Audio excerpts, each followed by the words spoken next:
Good afternoon, everybody, and you are so welcome to this afternoon's session as part of FET Fest and our Wellbeing Wednesday. I am delighted to introduce you today to our very own Chief Psychologist from the City of Dublin Education and Training Board, Caroline Martin. For 25 years, Caroline has been a noteworthy leader in education. She has had contributions to the UCD School of Education, to many European projects on professional learning and professional mentoring, national projects on support teams, suicide prevention and the design of second chance education, as well as on advocacy for inclusive student-centred systems. Prior to her return from the US, she worked with a community-based mental health clinic and led a team of educators for the Massachusetts-based special education provider Project Bridge. Caroline has been recognised for her contributions to psychology and education, and she's widely known for her work in trauma and critical incident response and in the creation, development and leadership of expert teams in those fields. She's been a speaker at Zeminar, which is the biggest and most inclusive youth event in Ireland. Caroline has a postgraduate diploma in clinical supervision from Trinity, a Master's of Science in Counselling Psychology from Salem State University in Massachusetts, and a higher diploma in teaching the deaf, as well as a BA in German and Linguistics from UCD. She's currently completing her doctorate in educational psychology there, and we are delighted to have her with us in CDETB. Her commitment to raising awareness of trauma-informed practices, utilising her experience in collective efficacy, permeates her extensive work with systems and with interagency projects. Caroline is passionate about groups, about diversity and about leadership, and she knows how to harness and cultivate a culture of growth. She's a recognised thought leader and practitioner in the field of collective efficacy, and she integrates her values of empathy and curiosity in working relationships. Many of the sessions that we've had this week have led up to Caroline's session here today and about the power of us and how by being together and working together, we're better. As a mum of 3 kids, Caroline enjoys running and she drinks far too much tea. Super. Thank you so much, Carrie, for that introduction. It was lovely. And I am so thrilled to be here, and I'm so excited about this project, this FET festival. I think when you mentioned it first to me, I just thought, wow, this is brilliant. This is something I really wanted to get involved in. It really speaks to collective efficacy, so it is really no surprise that the people who have spoken in the last couple of days have been leading up to this, because really the FET Festival is a fantastic example of what people can achieve when there are high levels of collective efficacy. I mean, obviously, Carrie, you and I go back a while now, which is fantastic. And it's been lovely to kind of get to know Ashley and Wendy as well over the last few weeks through this endeavour. And I suppose it just brings to mind this whole, worlds that I got involved in with Twitter, actually, if I can just give them a bit of a mention. That, I suppose for me, Twitter, it serves a number of purposes. And in fact, they're often related to ideas associated with collective efficacy. I see it as a kind of a professional space for me, where I can experience and be part of something bigger than me, a space that lets me and my clients benefit from what I like to call the power of us all coming together on behalf of our students, our learners and clients. So before we get into collective efficacy, we need to take one quick step back and let's have a look at self-efficacy. Now, this is something that all of us here today will be very familiar with in terms of experiencing. I should actually just pause a second and just say what I'm going to do is talk about what is kind of collective efficacy, self-efficacy, and then I'm going to talk about why does that matter in the context of education. And then I'm going to talk about what do we do with that information then next. Okay, so kind of the what is it, so what about it, what are we going to do next? Okay. So in terms of self-efficacy, I love children's books, absolutely adore them. And I love a little book called The Little Engine That Could. So The Little Engine That Could was an American folktale. It's a classic American folktale and has actually been retold many different times, but always with the same core message. So I'm going to use this story today to kind of illustrate the concept of self-efficacy, which Bandura has defined as the beliefs in one's own capabilities to organize and execute the courses of action required to produce given attainments. Okay, so this little story begins with a toy-filled train pulled by a small red engine on its way to a town on the other side of a mountain. But the engine shortly breaks down upon reaching the mountain, and the toy clown gets off the train and he flags down some other engines to help them. He calls down a shiny yellow passenger engine, a big black freight engine, and a rusty old engine. The shiny passenger engine and the big freight engine both refuse to help them, and the rusty old engine is too tired and he has to rest. Finally, the little blue engine arrives, and although she's simply a switcher engine and she's never even been to the top of the mountain, she agrees to help pull the train. And in the end, she was able to successfully reach the top of the mountain before heading slowly down towards the town.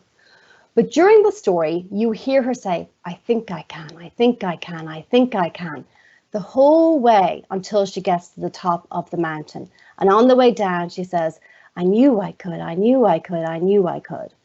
So what I'd like people to think about is an experience that comes to mind, a similar experience that they've had since the pandemic, perhaps, where they've managed to make banana bread or clear out a drawer or build a gazebo or take up sea swimming, and consider how that made us feel. Okay, so when we think of collective efficacy, we know that there are 4 sources of collective efficacy. First one is mastery experience, and this is the most influential one. This is the one that I suppose gives us our greatest sense of self-efficacy. And this is where we've had some previous experience that we have mastered. So for example, this little switcher engine, she knows how to move from one rail line to another rail line. She has moved engines before.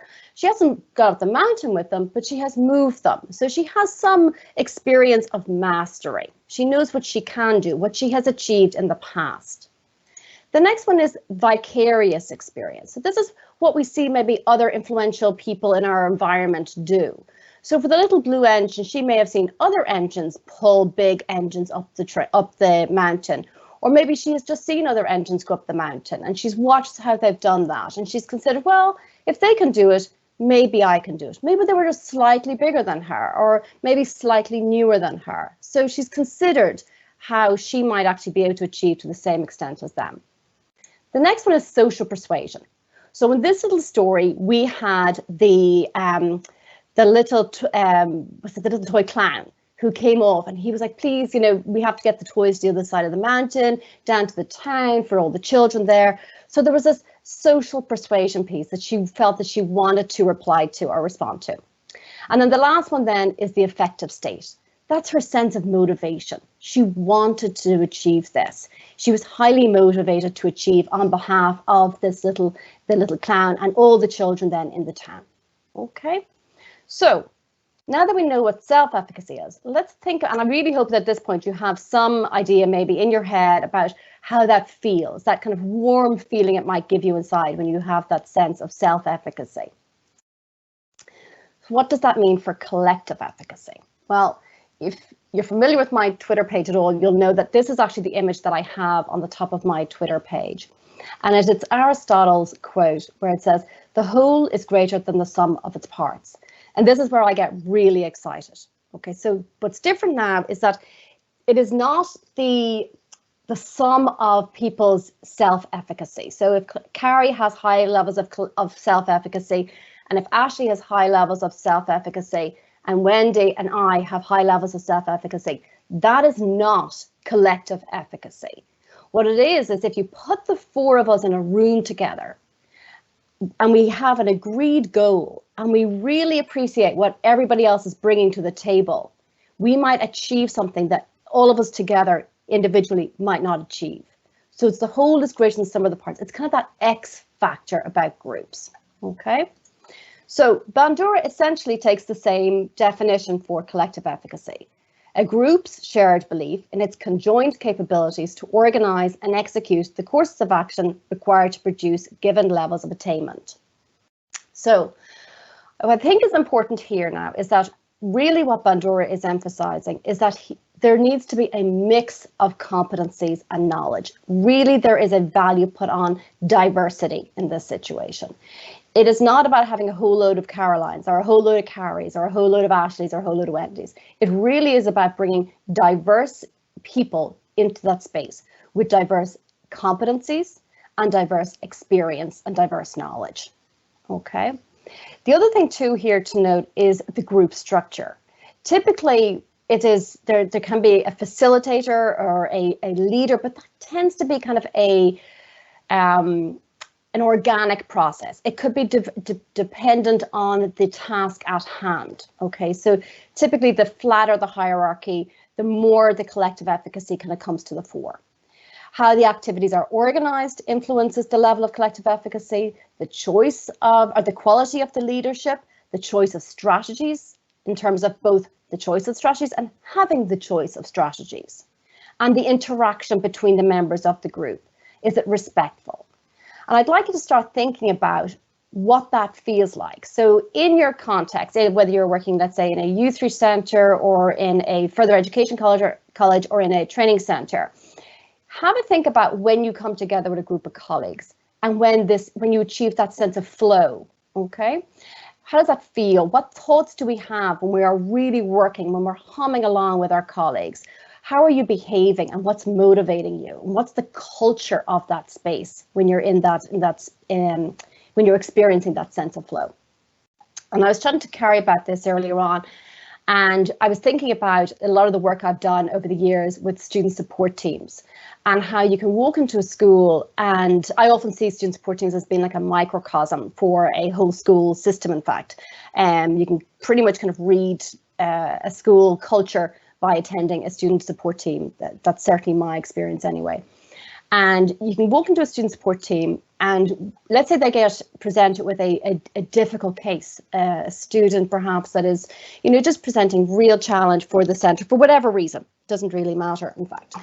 But where you have a centre with high levels of collective efficacy, what you notice is the heads all kind of go in together and they start really troubleshooting, and they don't necessarily look for the quickest answer, but they look to really pooling all of the information they have about the student on behalf of that student, which I think is really the fantastic thing here, is that this is really to benefit the student and their experience in the educational setting for them.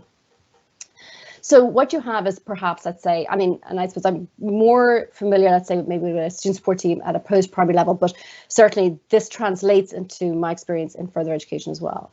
But you'll have people with different roles. So perhaps, let's say, a homeschool liaison teacher or an SNA or a member of the school leadership team. And perhaps you have a learning support teacher, year head, guidance counsellor, tutor, that type of thing around the room.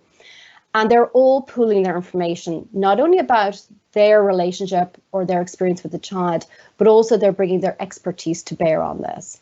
And they bring all of that information and they decide how to proceed. So there's a real, I suppose, energy in that space. There's no competition because they're all working towards the same goal. Okay.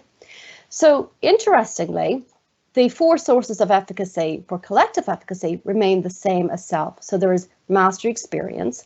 So in the example I just gave, a student support team who has previous experience of supporting students with, similar presentations will have a high level of collective efficacy going into this situation. They know that they have together worked on behalf of students with successful outcomes.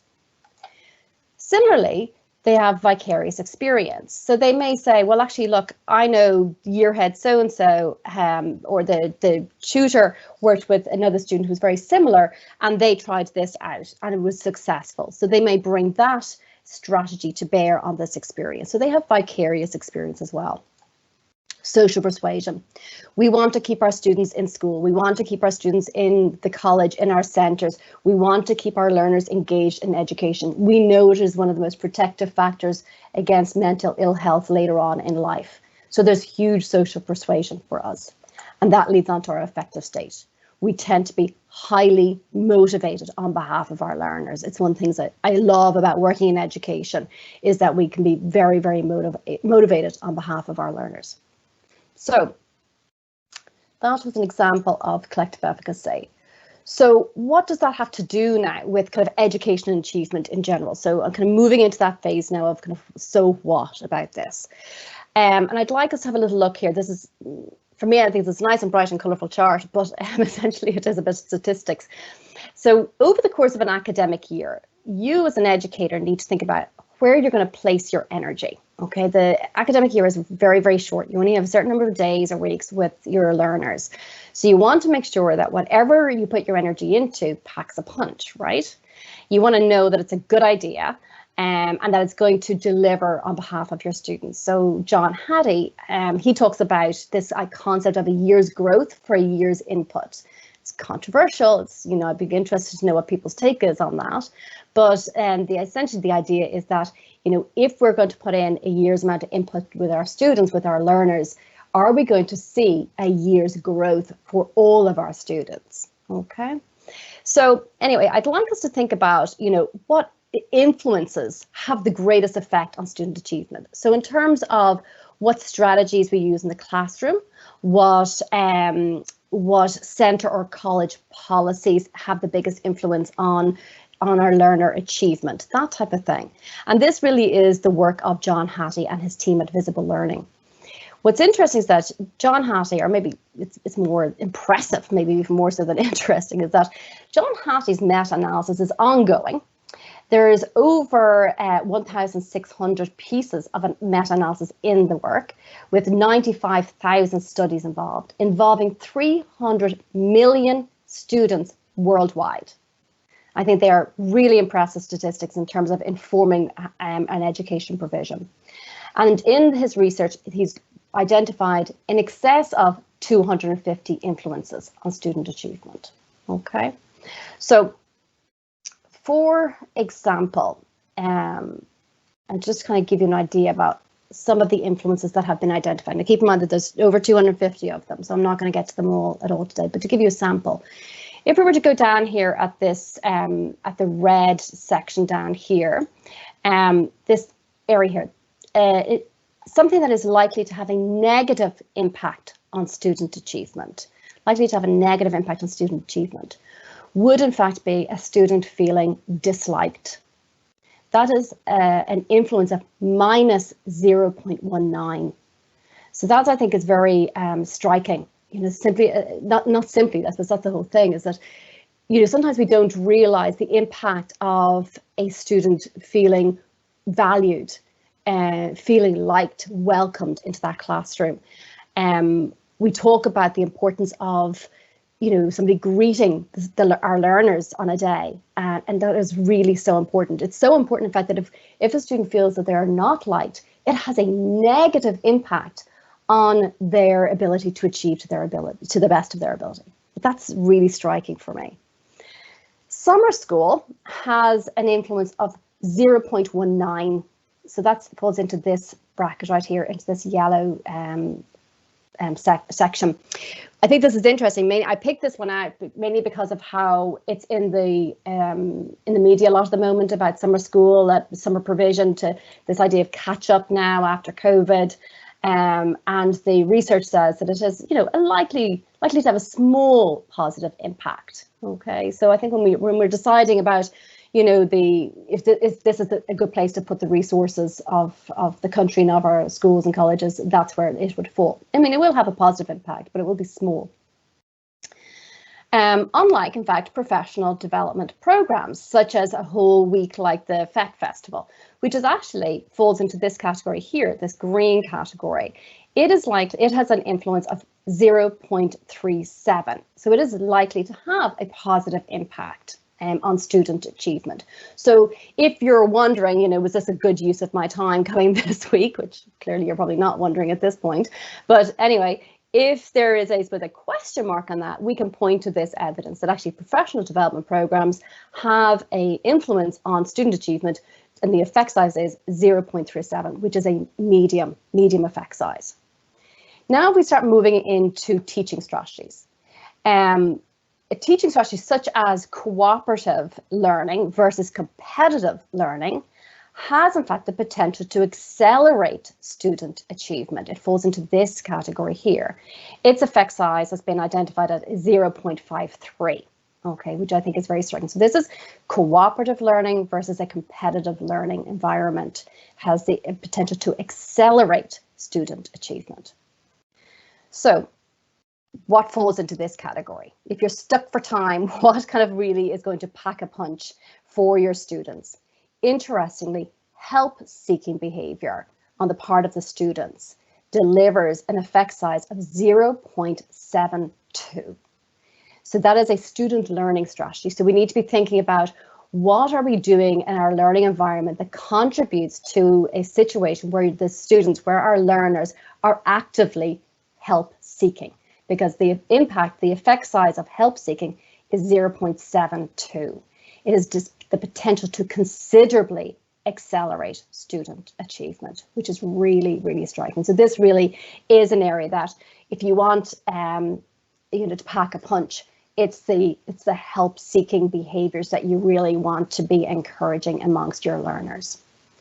Now, there is one piece of research that I really need to highlight, and that is the research of Rachel Ells.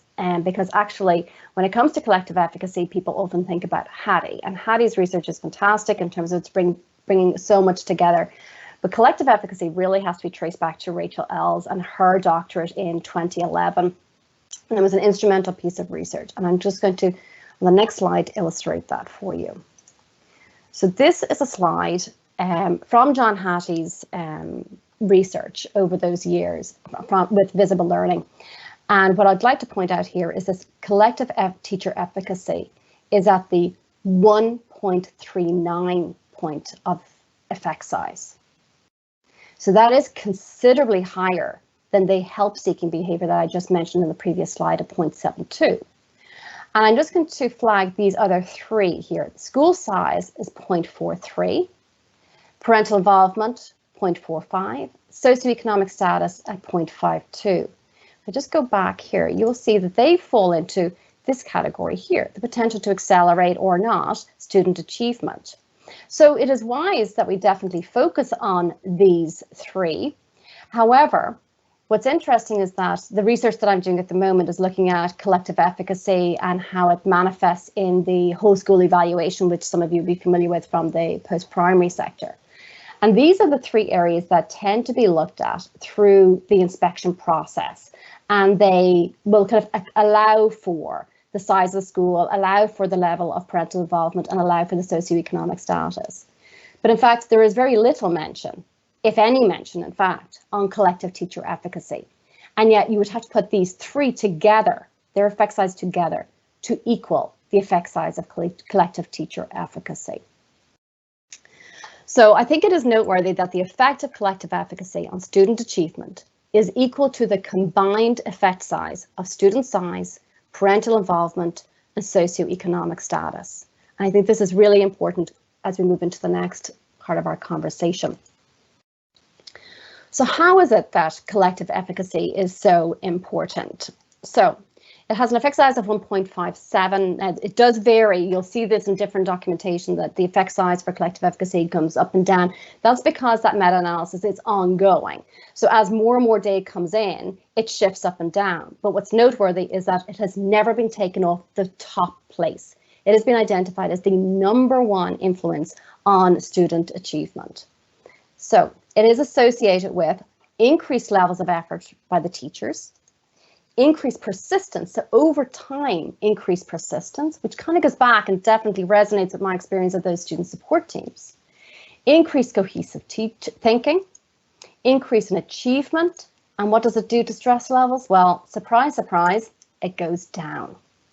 So this is really important. So let's have collective efficacy beliefs are a main determinant of teachers' job satisfaction, and it generates increased class cohesion, which improves grades.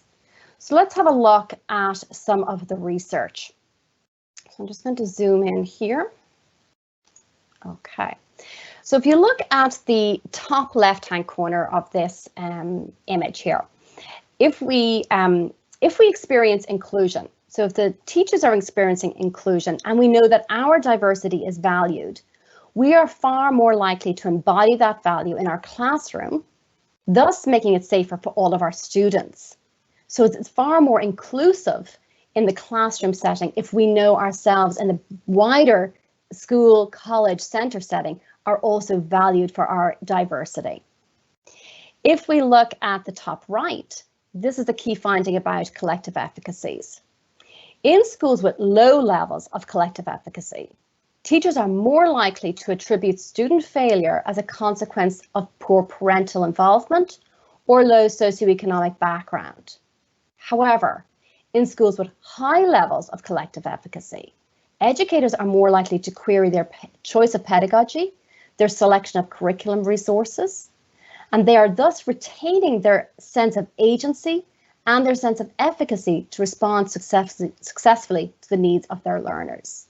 I think that's really interesting that we think about, if we look at results that have come back, do we immediately say to ourselves, oh, well, what did you expect? Like, have you seen where the students are coming from? Should we never see the parents? That is actually abdicating our sense of efficacy and abdicating our sense of agency. Whereas when you have schools where the efficacy is high, the collective efficacy is high, they're more likely to say, I wonder what happened there. They're curious. They want to know, if I had done X, Y, or Z, would it have had a different outcome for my students? And they will talk to each other and they will compare notes and they'll look at the data and they will troubleshoot. And they'll be a lot more creative and innovative in how they actually respond to the students' needs. Now, if I come out of there and come into the bottom part, let's see if I can do that. My computer is just playing up on me here now. Okay, let's see if I can do that again. Nope.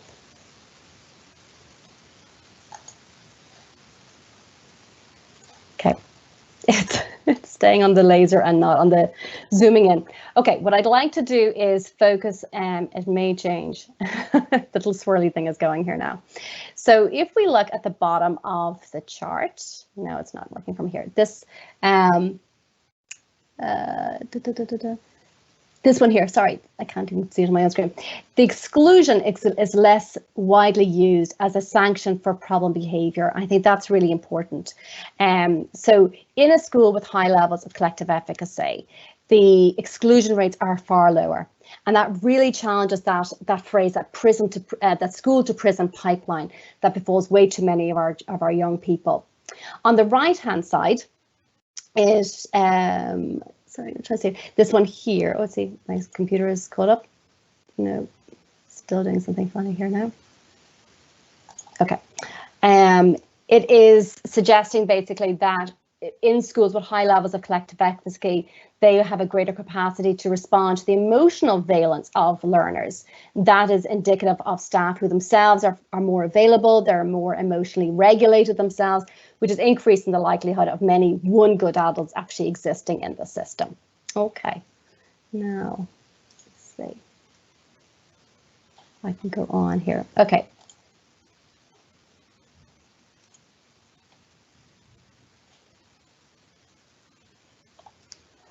Can I just ask Carrie if...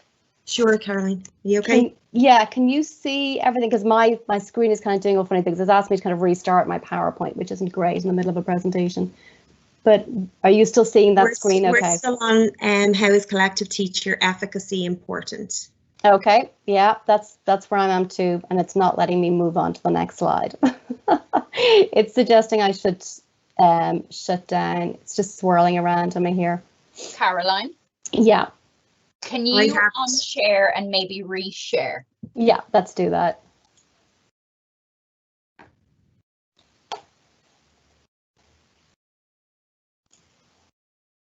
Now, so at the moment we can see fostering collective efficacy. Is that where we should be?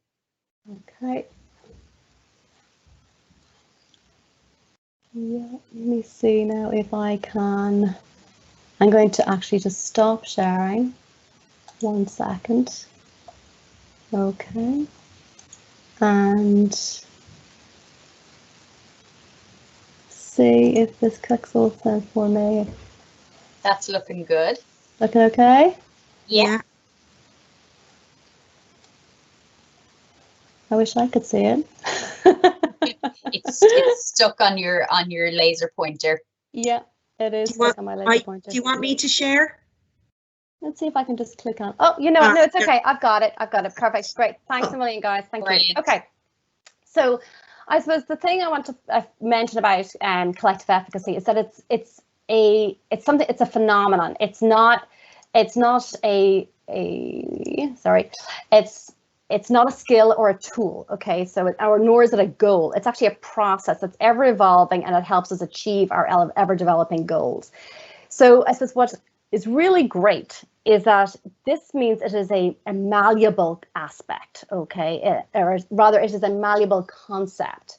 So I particularly love this. Let me see if I can turn this off. Yes, okay.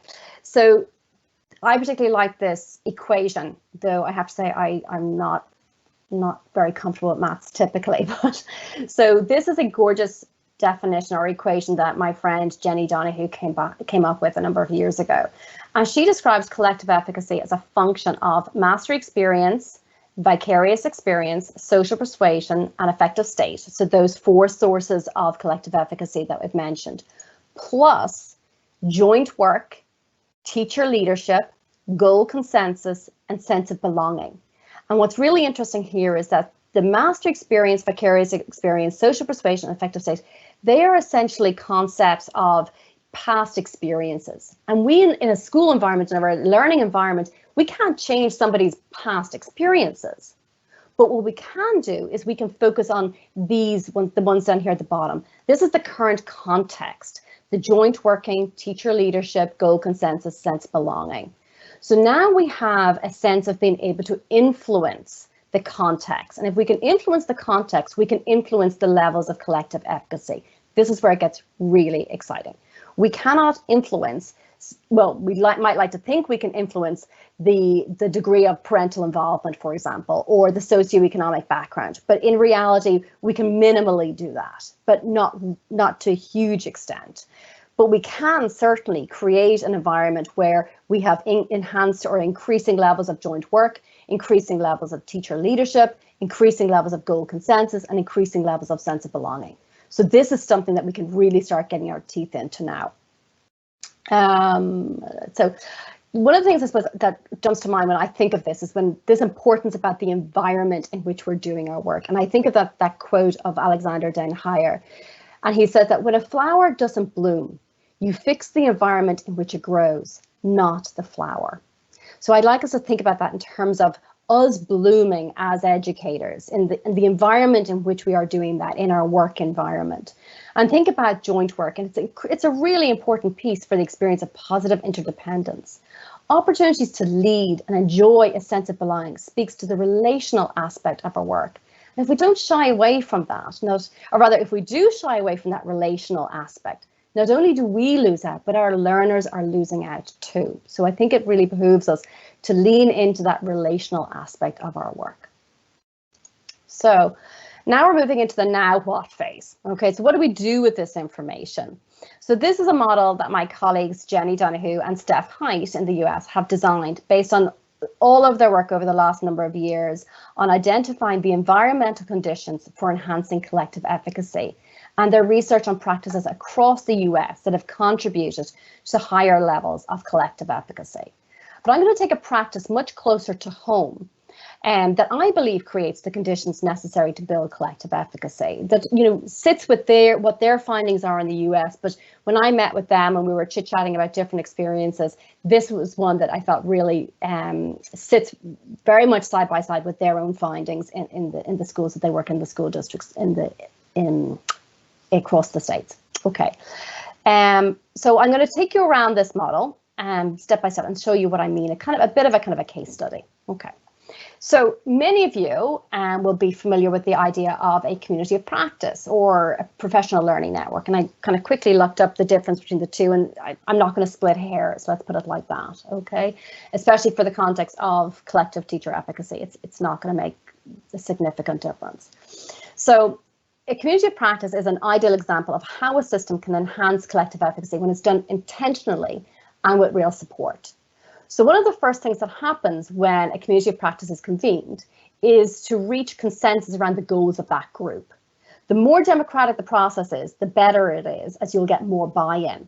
It's not great if the goal is imposed from an external force. So if, okay, I think you could probably all read between the lines there. Okay, if essentially the members of the group can drive that goal definition, it really is, it's gonna pay out much better, okay, than if that goal is imposed on them. The goal should reflect and celebrate the diversity of the expertise and the experience within the group. Okay, this is where, it's a cooperative piece of work. It is not a competitive piece of work. So what you really want to do is make sure that you have people in the room with diverse personal experiences, diverse training, diverse knowledge, and they're also, and I will always say this on Twitter, you have to have a level of humility and generosity. Okay, so you have to be humble enough to recognize that you do not have all the answers, but you've got to be generous enough to know I have a lot to bring to this and I'm willing to share it. So those are the kind of two qualities that I would be definitely looking for if I was going to determine who I'd be sending to a community of practice. And we spend a lot of time, I think it's really important that when the group comes together, you spend a lot of time on that piece of work, looking at the goal consensus, which is tricky when you're in education because we tend to be operating with an action bias. And that action bias can trip us up down the line and we're left kind of wondering where it all went wrong. And we tend to rush into action and not take the time to actually identify what is our goal and have we got agreement on that, okay? What ends up happening is that you can feel like you've done a piece of work only for it to feel like it was redundant. And that really does not help our sense of efficacy at all. In fact, that's very demoralizing. Spending time clarifying the goal of the group is time well spent. And it's critical if you want to be able to identify the success or otherwise of the group. So if there was no clear goal at the beginning, how can you figure out at the end whether it was successful or not? And then finally, we know we will come across obstacles. We know that it's part of life. And this is where the diversity of the group comes into its own. You will have some members of the community of practice who are brilliant at rallying people when the chips are down. And you'll have others who, by the nature of their own life experience, have finely honed skills of creativity. So once the goal is clear and you have that diverse group, it's easier to deal with complex or complicated problems, pooling the knowledge and creating new awareness. So that's the goal consensus. Moving on now to empowered teachers. So educators need to be empowered both in terms of being within the community of practice, but also within their own school or centre or their college to bring that new knowledge back and to transfer that learning. If the educators who attend the community of practice are empowered to bring back knowledge and present that within the context of their college or centre, not only do they experience mastery experience, but their colleagues in the college or the centre, they will experience vicarious experience, and then it thus enhancing their own sense of collective efficacy.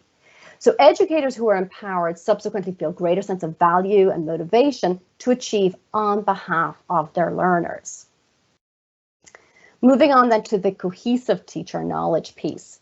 So as a group develops and experiences all of the typical group dynamics, they will develop a natural cohesion. And this allows for a greater openness and people are more inclined to respond with empathy to others' experiences. These interactions can contribute to a sense of universality, that sense that your experience is shared with others, that you're not alone, that you're not kind of some kind of odd entity, that actually whatever it is that you've experienced, chances are somebody else in that room has experienced it too. And so there's that real sense of hope, in fact, in that space, okay? Once you feel that you're understood and not judged, you're more likely then to be open to new solutions, okay? You feel safe, essentially. And once you feel safe, you become a little bit more creative in your own thinking. And then these exchanges of information increase the levels of trust in the group, but they also create many opportunities to learn vicariously from others, increasing the sense of hope and belonging. So closely bound groups can move a college or centre forward, or indeed it can maintain the status quo. So that brings it back to that goal consensus. Okay, so if you don't want to maintain status quo, make sure the goal is not allowing for that. Okay, so if you want to jazz things up, make sure that the composition of the group is likely going to achieve that for you. So next one there, is the embedded reflective practice. Now, I could probably spend weeks on this one. I'm a counseling psychologist, so reflection is my bread and butter, okay? And there's an awful lot of talk about change and change management and transformation. And in fact, that was a word that Simon Harris used in his opening speech on Monday, and it really struck me that he used that word around at least 3 times, actually, I think, in his speech on Monday. Transformation doesn't happen without reflection. And we're not great at that in education, let's be pretty honest, because again, it goes back to that action bias. We like to see a problem, respond, act, as opposed to see a problem, think about it, maybe kick the problem around a little bit, query about, what sense can we make of this problem, and then respond to it.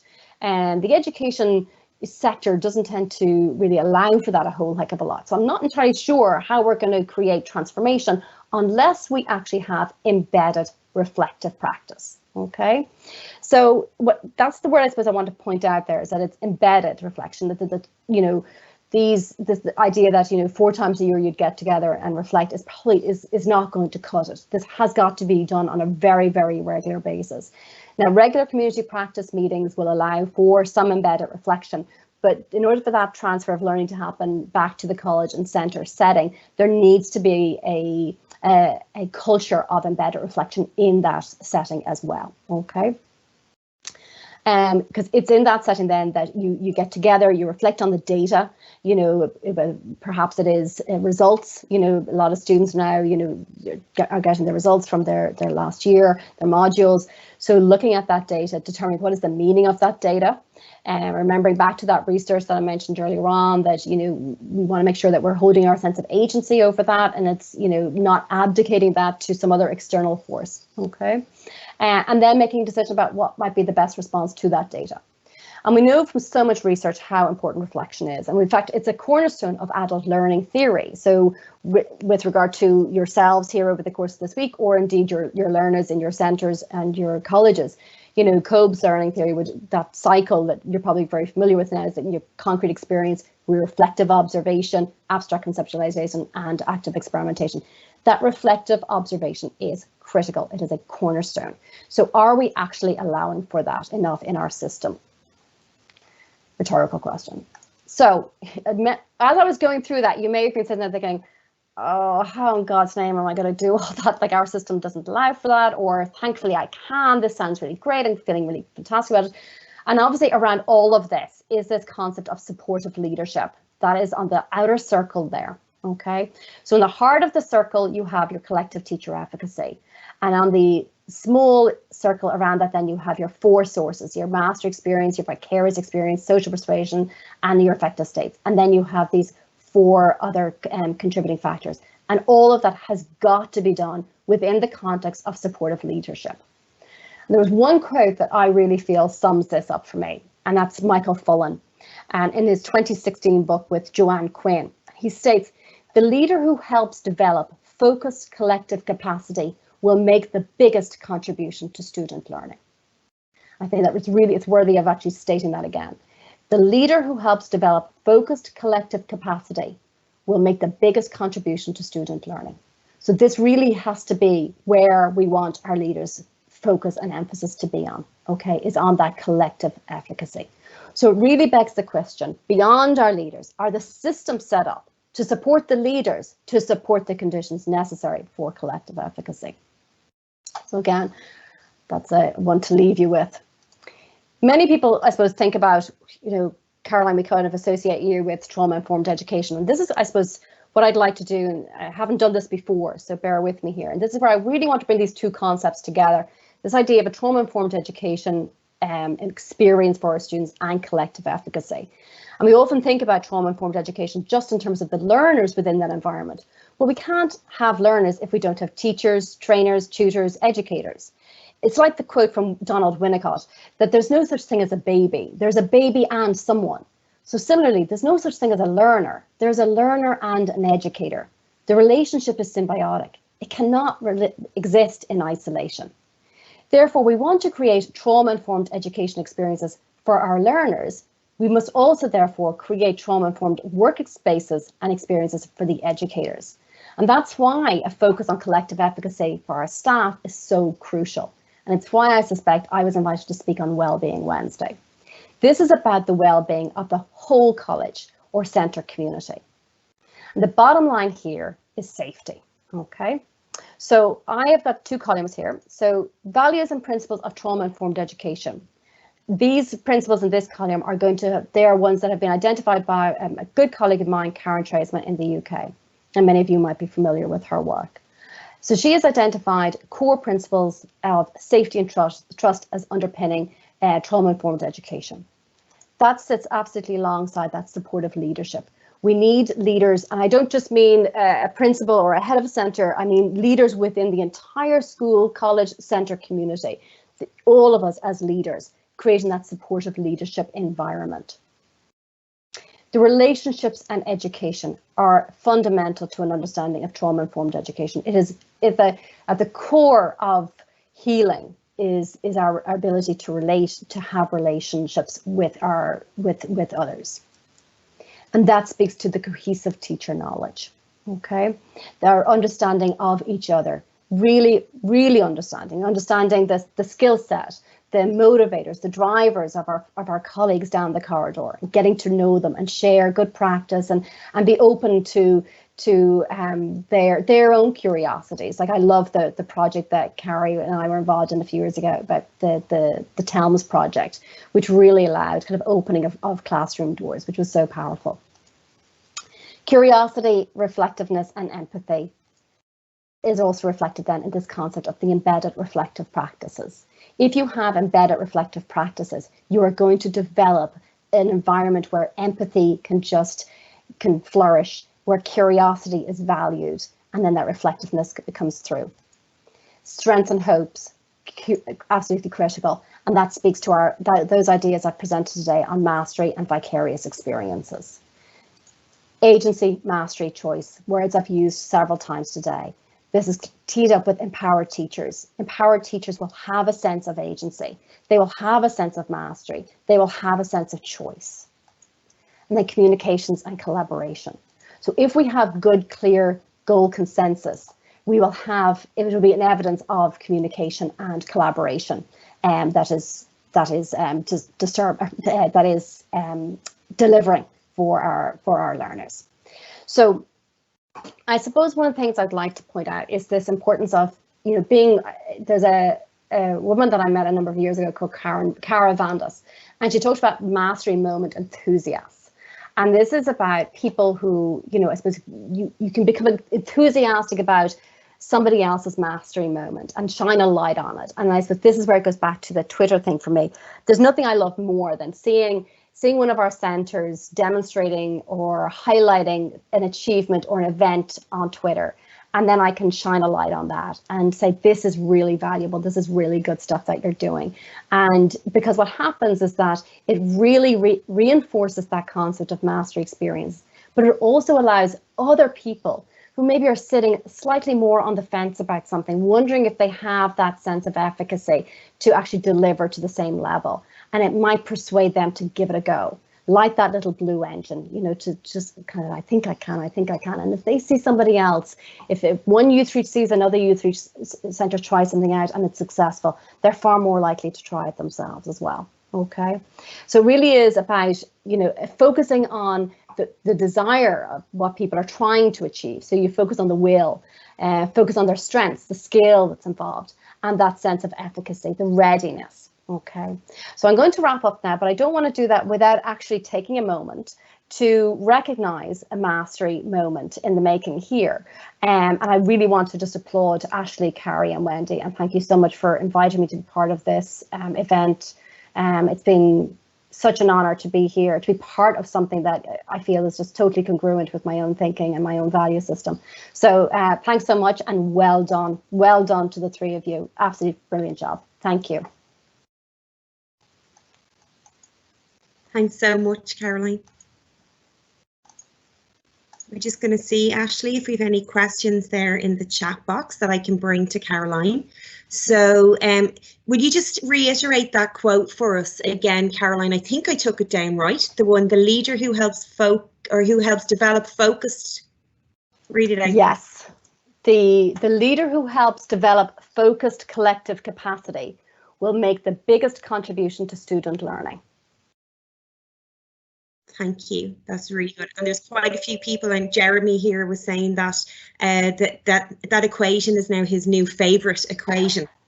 So we were just wondering in the chat box, how did you have a favourite equation before you heard this one? Do people have favourite equations? I'd be really intrigued about that one too. And Ashley actually just came in with this sense of, you know, we're all of us together as leaders, and just saying really love this. It leads into tomorrow's keynote by Joanne from Lift Ireland, who's going to speak very, very much to this as well. Yes, I was thinking about her because actually I at Zeminar I spoke with Joanne, and she's fantastic, and the project is brilliant. The Lift project is brilliant, and yeah, it fits very much along with this idea of kind of the leader within all of us. And I suppose that today, I suppose I'm really hoping that people will feel challenged by that, by what I've said today, to really take that on board. You know, about what are our leaders doing in terms of, you know, contributing towards, you know, an environment of collective efficacy for our teachers, for our colleagues, you know, because if it is the leading influence on student achievement, how can we continue to ignore that, you know? And it's one of the things I suppose I'd say about even that student support team is that we know that when a student support team is really working well, that it actually enhances the well-being of the people who are sitting in that room. You know, that it feels nourishing. It feels restorative to be part of a student support team, which a lot of people who have other experiences of student support teams, that doesn't ring a bell for them. It doesn't resonate. It feels like a tense place, and somewhere that maybe is a bit icky and maybe hidden away down the corridor in a small room, you know, and when actually what it ought to be, it ought to be a real celebration of the collective experience and wisdom of the people in that school or in that college. I suppose I have a thing about, you know, student support teams that they ought to be very much valued and center stage.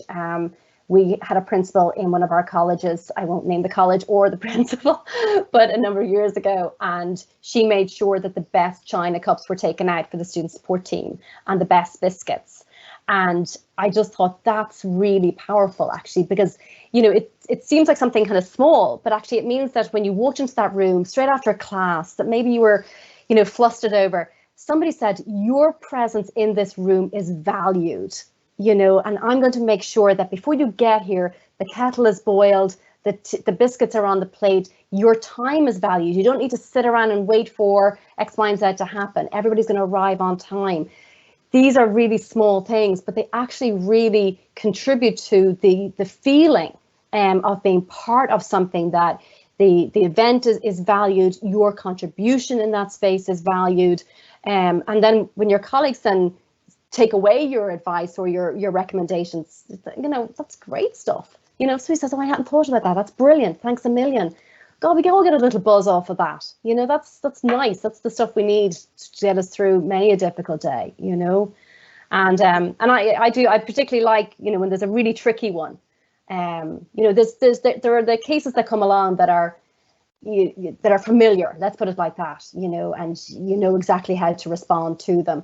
But the trickier ones, and you just see the heads all leaning in, and you see everybody kind of buzzing off one another and saying, what if we tried this? What if we tried that? And that sense of being able to be creative, that safety to be creative, you know, I think is really powerful, you know. Yeah, sorry. I really think that sense of safety it really rings through. It's very much what I'm going to speak about tomorrow morning as well. So you've teed things up now nicely for me for tomorrow morning, Caroline. I've been taking notes. Thank you. And we haven't collaborated on that one. This is something that came up there from Lawrence, and I think you kind of hinted at it a little bit, Caroline, when you said that you've looked at the different you know, you're not going to split hairs between what's a PLN and what's a community of practice or a COP. So, and just to kind of say, you know, we know in the City of Dublin, the psychological service have quite a big range of professional learning networks, which are massively supportive in being able to work with staff across so many different areas. And then we've also got communities of practice that have been put in place very recently for subject-specific areas. But one of the questions here is, the concept of a COP seems very different from the original work by Jean Lavey. So, and maybe that sense of Wenger's work as well. What would be a recent or a good recent reference on this version? So I presume, Lawrence, means your version, what you're looking at here. Or do you know there's much of a difference between? Yeah, to be really honest, I would probably defer to you, Carrie, on this one. And not to give everything away here, but certainly it was literally just when we went with the professional learning network, I kind of realize now that it's a misnomer really for what we have in the city of Dublin. It's far more kind of closer to that concept of a community of practice. We did that because the term professional learning network was going to serve our needs.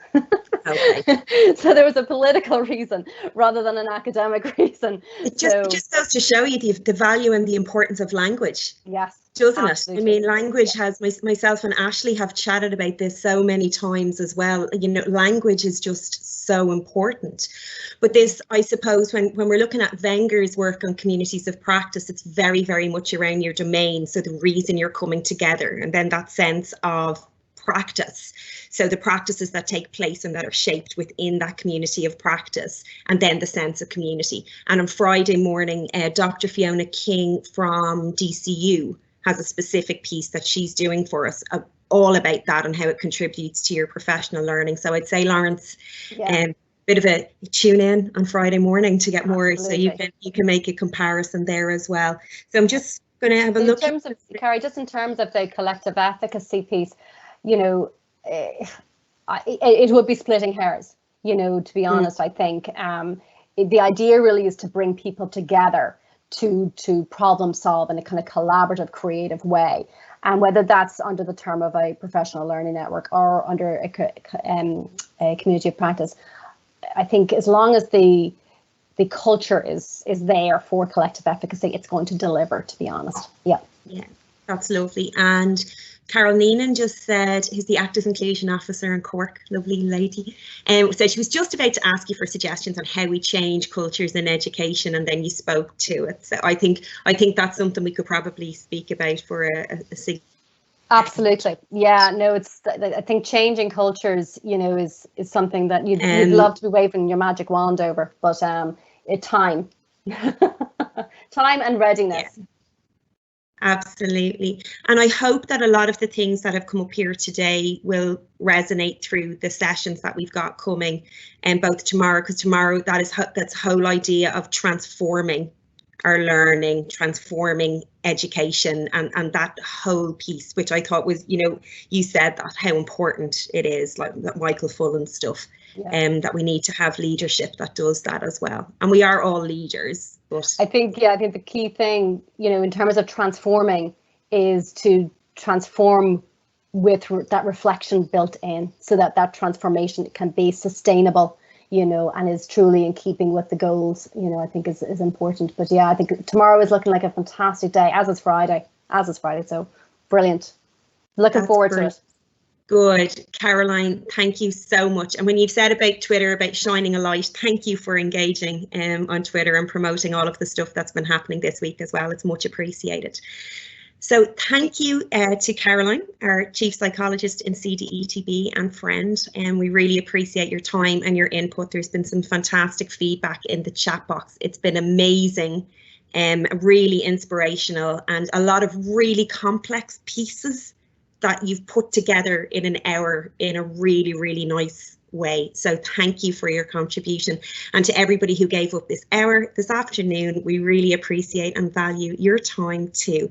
And we really hope that you can join in tomorrow. And please go to our FET Fest YouTube channel, where you can share this particular recording with other staff members and leadership and other people after this is finished. So thanks everybody and have a fabulous evening. Great. Thank you so much, Carrie, for having me. Thanks, Ashley. Thanks, Wendy. Best of luck. Thank you.